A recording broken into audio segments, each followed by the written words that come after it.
পুরো ঝাল আর গরম নাকের মধ্যে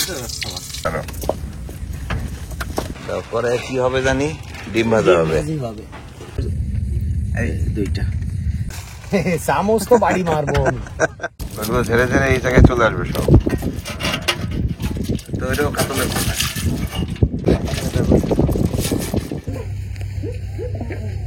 আমন্ত্রণ সবাইকে, আশা করি ভালো আছেন। আমরা আছি চর কুশাহাটে। এটি পদ্মার পাড়ের একটি চর।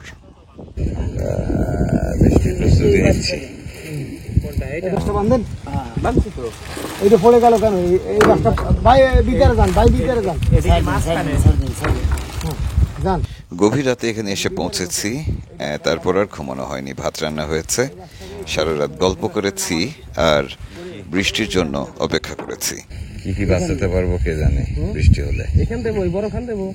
সারা রাতই টিপটিপ বৃষ্টি হয়েছে, তবে বড় কোনো বৃষ্টি হয়নি। আকাশ মেঘলা, বর্ষাকাল বলে কথা, তার মধ্যে একেবারে খোলা চরে।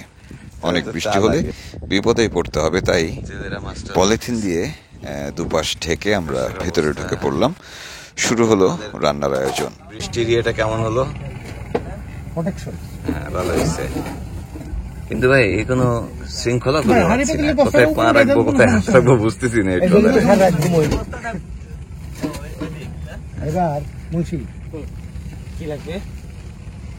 এখন কি ডিম ভাজতে হবে, আর ওই যে মোরগ আছে, এক মুঠ পান্তা ভাত দিয়ে দাও তো। হ্যাঁ, মোরগের কিছু খাইতে দিতে হবে, কালকে থেকে খাইনি কিছু, সকালের খাবার দিতে হবে। ভাই কই মাছ ভরতে হবে নাকি?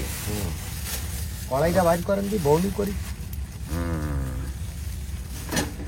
বৃষ্টি কি আছে না থেমে গেল? আনু ভাই আছেন? না, বৃষ্টি এরকমই হবে। হ্যাঁ, আবহাওয়ার যে অবস্থা বুঝতেছি, এরকম ধূপ করে একটু নামবে আবার থামবে। এই কড়াই বনি হয়েছে। কড়াই কি হবে জানি, ডিম ভাজা হবে। ওই ডিমও বড়, কড়াইও বড়। রাতে যখন এখানে আসি তখন চরের লোকজন টর্চ মেরে আমাদের দেখছিলেন, অবাক হচ্ছিলেন। সকাল থেকেও তাদের অবাক দৃষ্টি দেখছি। যাই হোক, আমাদের পান্তা দিয়ে সকালের নাস্তা হবে। দারুণ সুন্দর একটা সকাল।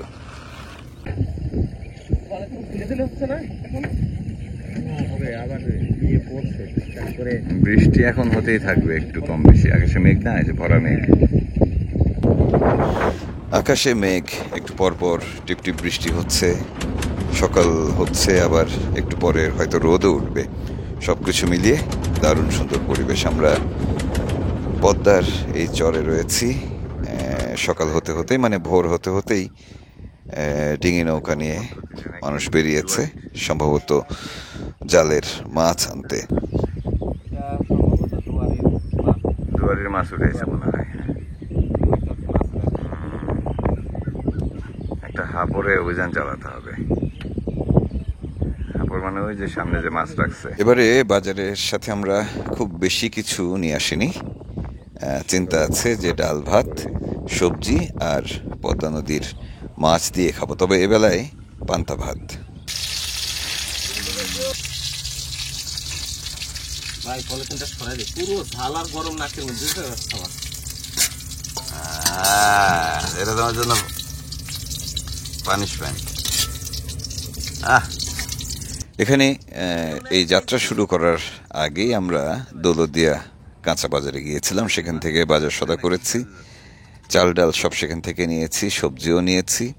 শুধু পদ্মা নদীতে মাছ কিনবো জেলেদের কাছ থেকে, রান্না হবে আর আমরা 3 বেলার খাওয়া দাওয়া করব। সেই প্রস্তুতি নেওয়া হয়েছে। আমাদের সঙ্গে বেলায়েত ভাই রয়েছেন, এনায়েত মুন্সি রয়েছেন, তিনি রান্নায় সহযোগিতা করছেন। সঙ্গে ছোট ভাই রিজভি আর রানাও আছেন। আগে রান্না সারো, সারা ডিম দিন। হ্যাঁ হ্যাঁ, ঠিক আছে। ঠিক আছে, আলু ভর্তা হবে না? হ্যাঁ, প্রত্যেকটা ডিমে 2টা করে কুসুম। ডিম ভাঙছে এখন পর্যন্ত 2টা 3টা ডিম ভাঙছে, 6টা কুসুম। তাহলে কি ভাগে কম পাবো না বেশি পাবো বুঝতেছি না। চামচ তো বাড়ি মারবো আমি। শহীদুল কাকার সিস্টেমে তো ডিম অলরেডি 6টা হয়ে গেছে, কুসুম গুনে তো দিয়ে ধায় দিতে পারে। না আরো দাও, আরো দাও। আরেকটা বানান তাইলে কি একটা 6টাই লাগবে। হ্যাঁ, কুসুম লিকুইডও বেশি পাই দেখেন, এর পরিমাণও বেশি ভালো লাগবে না। একটা দেই ভাই না? নাস্তা খেতে বসবো এমন সময় দেখি একটি ছোট্ট আশ্রম নিয়ে ট্রলার গেছে। বের হচ্ছে সামনের একটি ঘর থেকে। আমরা সেখানে গিয়ে উঠবো, কারণ তার সাথে মাছ ধরা দেখতে যাব।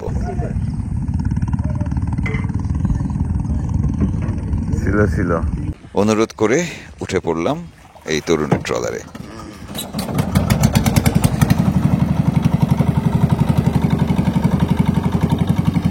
এই অঞ্চলটা সম্পর্কে খুব বেশি ধারণা নেই, হয়তো আশপাশ এসেছি আগে, কিন্তু একেবারে চরে এভাবে লম্বা সময় নিয়ে সফর করার ঘটনাই প্রথম। আগেই বলেছি যে এনায়েত মুন্সি, রিজভি এবং রানা তিনজনই এখানকার মানুষ, আর মংলা থেকে বেলায়েত ভাই এসছেন, আমি গিয়েছি ঢাকা থেকে। সব কিছু মিলিয়ে এখানকার সব কিছু বুঝে উঠতে একটু সময় লাগবে। তবে সকাল সকাল এখানকার মানুষের জীবনযাত্রা যেটি দেখছি, যে তাদের একটি বড় অংশই আসলে এই নদীর ওপর নির্ভরশীল। নদীর মাছ, জাল, নৌকা এবং ট্রলার। দেখা যাক, আমরা একেবারেই মূল নদীর দিকে চলে যাচ্ছি। যে ট্রলারটিতে রয়েছে সেটি খুব বেশি বড় নয়, যতটুকু বুঝতে পারছি যে দুয়ারি জাল পাতা আছে বড় নদীতে। আমরা আপাতত সেখানেই যাচ্ছি।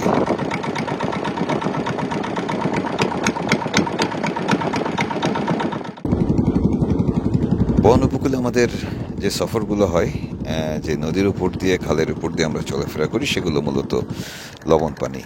এখানকার পানি পুরোটাই মিষ্টি, পদ্মা নদীর স্বচ্ছ পানি। তার পাশের চর জনপদে মানুষের জীবনযাত্রা এখনো সেভাবে বুঝে উঠতে পারছি না, তবে সমৃদ্ধি দেখা যাচ্ছে। মাছ পড়ছে না কি পড়ছে আল্লাহ জানে। মাছ কি আর আছে নদীতে? ধরতে ধরতে ধরতে ধরতে আর কত।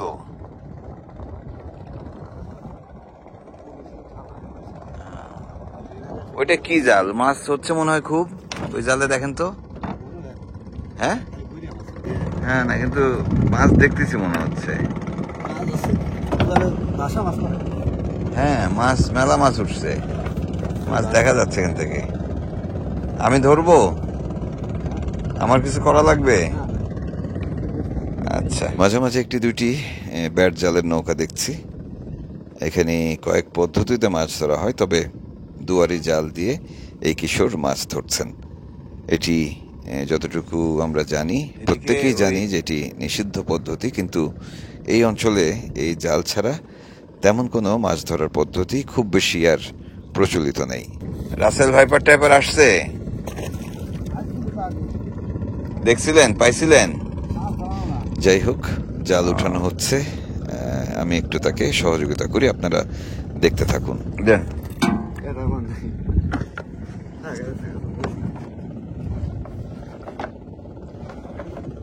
তাই তো বলি, আংটা দিয়ে কি হয়?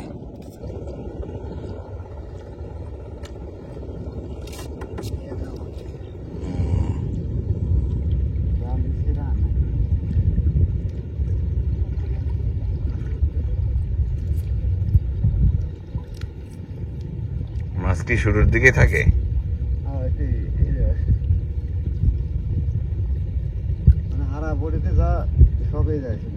সব এখানে এসে থাকে গোড়ায়? ও, তো মাছ তো নয়।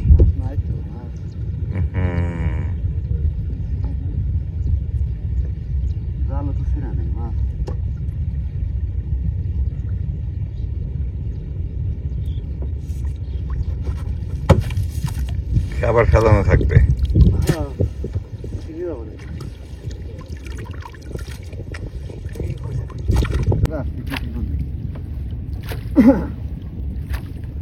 বিশাল লম্বা তো। তাই তো বলি, আমি তো ভাবতেছি ছোট।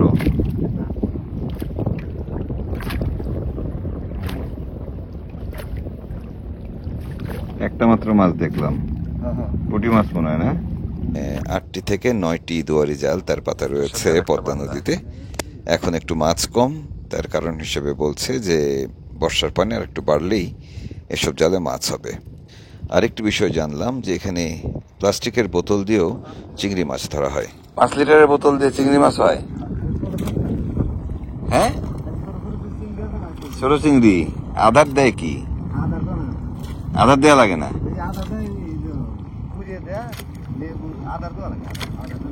আধার না দিলেও হয় না? ছোট মাছগুলো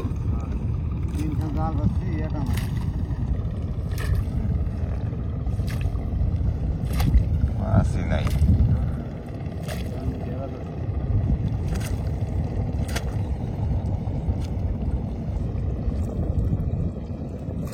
ওই বরাবর হচ্ছে আরিচা।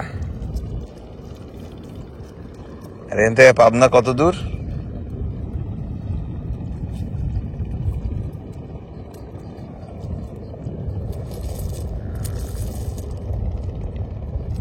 একটা মাছ আছে। মাছ নেবেন না এগুলো?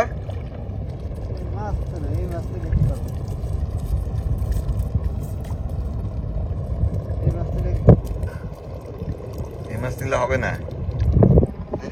চিংড়ি মাছও আছে দেখি। হ্যাঁ, বুঝিনি। হ্যাঁ হ্যাঁ, সেটাই তো বলতেছি।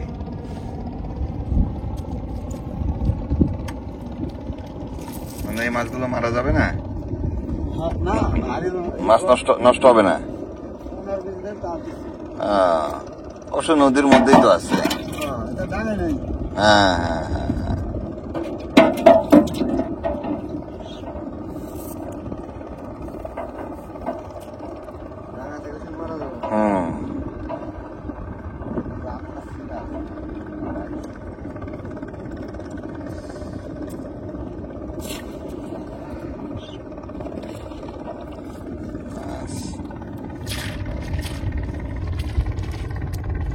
শামুক উঠতেছে অনেক।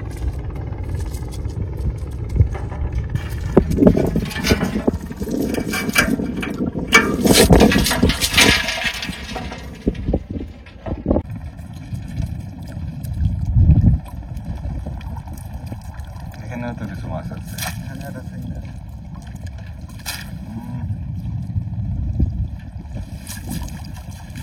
ঝেড়ে ঝেড়ে এই জায়গায় চলে আসবে, সব পকেটটাই চলে আসবে না?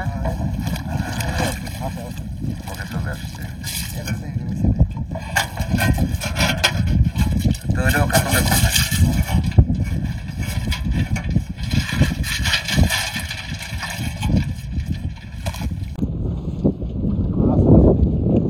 এই বৃষ্টি হলে না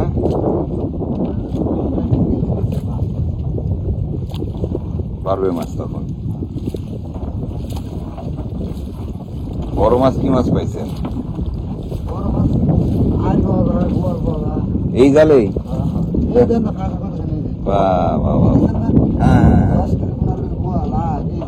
এর মধ্যে ঢুকে পড়বে, মাথায় চলে যাবে। ও ঢোকার পরে তো তার বিরাট বড় জায়গা, এই মাথা মাথা। বুঝতে পারছি। এই জালগুলোতে তাবৎ জলজ প্রাণী, মাছ সহ সবকিছুই আটকায়, সাপ থেকে শুরু করে সবকিছু। একটু ঝুঁকি থাকে, কারণ পদ্মা নদীতে এখন না, বেশ কয়েক বছর ধরে রাসেলস ভাইপার নামের যে সাপটি রয়েছে সেটির আনাগোনা অনেক বেশি। মাঝে মাঝেই এসব দুয়ারি জালেও আটকা পড়ে সেসব মাছ। যাই হোক, এই তরুণ বলছিলেন এই অঞ্চলে ইদানিংকালে রাসেলস ভাইপার দেখা যায়নি, তবে অন্যান্য সাপ রয়েছে।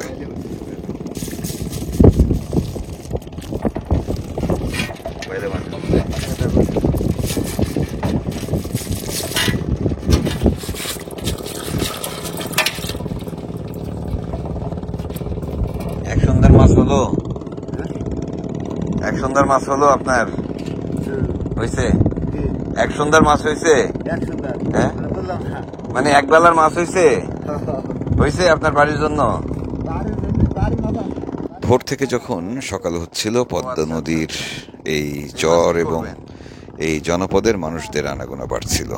ওদিকে পাখালির উড়ে বেড়ানো বাড়ছিল, বিশেষ করে বকসহ বিভিন্ন ধরনের পাখির চলাফেরা এখানে বেশ বেশি। আমরা বৈঠাবে আরেকটি দিকে যাচ্ছি, যেখানে এই জেলের আরও বেশ কয়েকটি দুয়ারি জাল রাখা রয়েছে। বাতাস উল্টো দিকে বলে এগুতে একটু কষ্ট হচ্ছে। এই অঞ্চলে প্রচুর দুয়ারি জাল পানির নিচে, সে কারণে ঠিকঠাক মতো ট্রলারও চালানো যায় না। কিছু দূরে গিয়ে তারপর আবার ট্রলার ছুটবে সামনের দিকে। টানে কতক্ষণ পর পর টানেন? 2 দিন পর পর। 2 দিন খেলানো থাকে। একজনের চাল আর একজন নিয়ে যায় না, জোরে নেয় কিনা সেটা বলতেছি।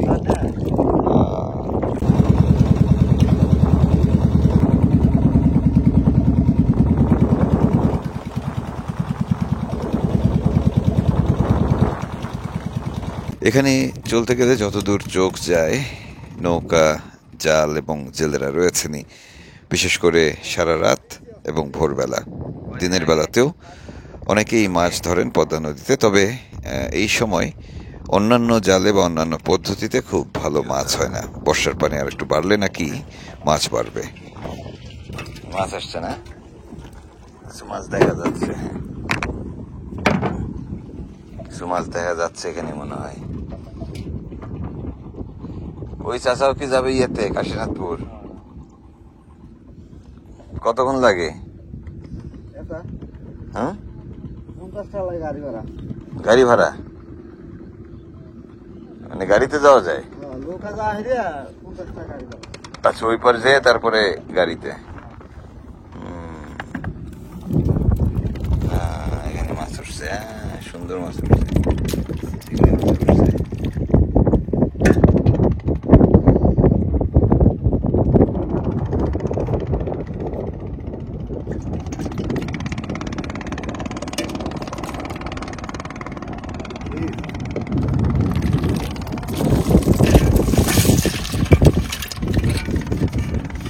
এতগুলো জাল মিলিয়ে মাছ 1-1.5 কেজির মতো হবে। খুবই অল্প মাছ, তবে তাতেও নাখোশ নয় এনি, কারণ মাছের দাম বেশি। মাছ অনেক বেশি না, এই জন্য 1 দিন পর পর 2 দিন পর পর। বড় নদী থেকে ফিরছি, ফেরার পথে দেখা হলো সেই কুয়া পাখির সাথে। কুয়া পাখি জোয়ার ভাটার সঙ্গে তাল মিলিয়ে ডাক দেয়। পাখিটিকে সুন্দরবনে অনেক দেখার চেষ্টা করেছি, কিন্তু সেভাবে দেখতে পারিনি। পদ্মায় এসে পাখিটিকে দেখলাম। এখানকার মানুষেরা অনেকে এটিকে কানাকুয়ো নামেও ডাকে। আমরা চরকুশাহাটার ওই খালটিতে চলে এসেছি। সহযাত্রীদের নিয়ে সরাসরি নেমে পড়লাম মাটিতে। গরুরা তো ভয় পাচ্ছে কেন? এমনিতে যতটুকু জেনেছি, আগে থেকে পড়েছি কিংবা অনলাইন বিভিন্ন সংবাদ মাধ্যমে দেখেছি, বিভিন্ন টেলিভিশনেও এই চরকুশাহাটা নিয়ে অনেক সংবাদ দেখেছি। দারিদ্র, অপ্রাপ্তি, শিক্ষা, স্বাস্থ্যের যে ঘাটতি রয়েছে এখানে, সেগুলো নিয়ে প্রচুর সংবাদ দেখেছি। কাজে একটা ধারণা ছিল যে এই অঞ্চলের মানুষ সম্ভবত অতি প্রান্তিক, কিন্তু নামার পরে দেখলাম চিত্র ঠিক তেমন নয়।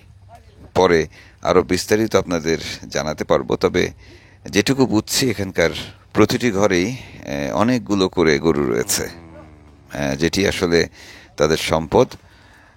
সবকিছু মিলিয়ে চারপাশে যা পরিবেশ দেখছি, তাতে করে একেবারেই না খেয়ে থাকার মতো কোনো একটি ঘরও দেখছি না। মোটামুটি স্বাবলম্বী তারা প্রত্যেকেই। যুদ্ধ করে পাঠান লাগলো এদের, হ্যাঁ? ক্ষুধা লাগেনি তাইলে?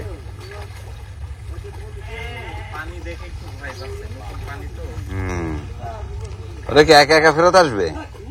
একা একা ফেরত আসবে? একাই চলে আসে মনে হচ্ছে। বেশ সুন্দর একটি সফর হবে। চরকুশাহাটা থেকে আমরা আরো বেশ কয়েকটি চরে যাব, চর গোয়ালন্দ, খারচর সহ আশেপাশের কয়েকটি চরে, এবং সেখানকার মানুষদের জীবনযাত্রা তুলে ধরার চেষ্টা করব। আপনারা আমাকে জানাবেন এই সিজনটি আপনাদের কেমন লাগছে। বিদায় নিচ্ছি, কাল আবারও দেখা হবে। ভালো থাকবেন সবাই।